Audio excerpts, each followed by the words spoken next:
കോഴിക്കോട് പന്തീരങ്കാവ് ഗാർഹിക പീഡന കേസിൽ പരാതിക്കാരി പോലീസിന് മൊഴി നൽകിയ ശേഷം ഡൽഹിയിലേക്ക് മടങ്ങി. ഇന്ന് പുലർച്ചെയുള്ള വിമാനത്തിലാണ് മടങ്ങിയത്. ഇന്നലെ രാത്രിയോടെ കൊച്ചിയിലെത്തിയ യുവതിയെ വടക്കേക്കര പോലീസ് കസ്റ്റഡിയിൽ എടുത്തിരുന്നു. തുടർന്ന് മജിസ്ട്രേറ്റ് മുന്നിൽ ഹാജരാക്കി.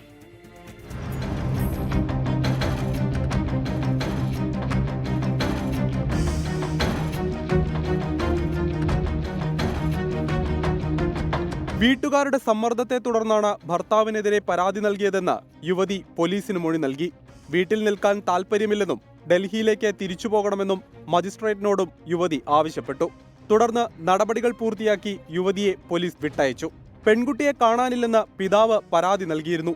ഇതിന്റെ അടിസ്ഥാനത്തിലാണ് കഴിഞ്ഞ ദിവസം രാത്രി പെൺകുട്ടിയെ ഡൽഹിയിൽ നിന്ന് വിമാനമാർഗം കൊച്ചിയിലെത്തിച്ചത്.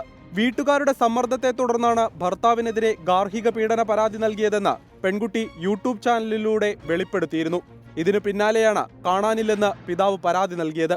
എന്നാൽ ആരുടെയോ സമ്മർദ്ദത്തിന് വഴങ്ങിയാണ് പെൺകുട്ടി മൊഴി മാറ്റിയതെന്ന് കുടുംബം ആരോപിക്കുന്നു. 24 കൊച്ചി.